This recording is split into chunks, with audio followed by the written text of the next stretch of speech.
Banjir telah menjadi bagian dari kehidupan kita sekaligus menjadi ancaman nyata. Banjir bandang kembali terjadi di kawasan aliran Sungai Ngarai Sianot, Bukit Tinggi Agam, Sumatera Barat. Rumah rusak berat dan puluhan warga diminta mengungsi setelah banjir bandang menerjang bandang. Saat ini di Kota Bukit Tinggi masih sering terjadi banjir dan terdapat beberapa genangan yang terdapat di lokasi di Bukit Tinggi. Hal ini mengingat bahwa Bukit Tinggi menjadi salah satu kota dengan intensitas hujan yang cukup tinggi. Menurut Badan Penanggulangan Bencana Daerah Provinsi Sumatera Barat, di Bukit Tinggi terdapat 4 jenis bencana. Yang pertama itu ada angin kencang dengan jumlah 58,9%, lalu ada banjir dengan total 28,7%, lalu ada longsor dengan 8%, dan lalu ada kartula dengan 3,4%. Hal ini memperlihatkan bahwa bencana banjir ini menjadi salah satu bencana yang cukup besar yang ada di Kota Bukit Tinggi. Pada bulan Juni 2024, banjir besar terjadi akibat jebolnya salah satu sumbatan di aliran sungai, sehingga menyebabkan kerusakan yang lumayan signifikan dan mengakibatkan beberapa rumah rusak yang berat. Banjir yang melanda di Sungai Ngarai Sianot aja contohnya.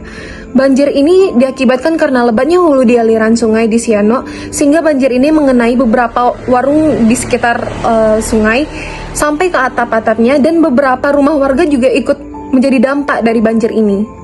Taruna Siaga Bencana Bukit Tinggi, Ade Risdianto, mengatakan bahwa banjir bandang ini merendam lebih dari 14 rumah warga, yang dimana korbannya ini berjumlah 44 orang atau sekitar 14 kepala keluarga, sehingga mereka harus terpaksa mengungsi ke tempat yang lebih aman.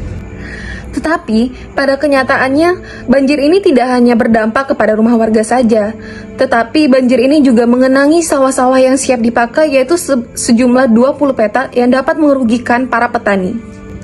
Hal ini memperlihatkan bahwa banjir itu tidak hanya masalah tentang infrastruktur saja, tetapi juga mengenai masalah dampak sosial dan kehidupan perekonomian warga yang ada di sekitar sana.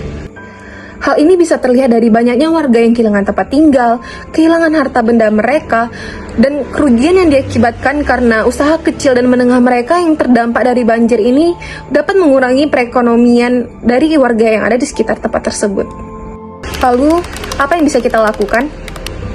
Perlu adanya langkah besar yang dilakukan oleh pemerintah untuk menanggulangi bencana ini. Di Bukit Tinggi sendiri, terdapat beberapa langkah yang sudah dilakukan oleh pemerintah. Yang pertama itu ada normalisasi sungai, lalu ada penggerukan pasir, lalu ada pembangunan infrastruktur penahanan, lalu ada edukasi kepada masyarakat, lalu ada koordinasi dengan instansi yang terkait, lalu ada pengembangan sistem drainase. Namun, apakah langkah tersebut sudah efektif untuk mengurangi bencana banjir yang ada di Kota Bukit Tinggi? Gimana menurut kalian?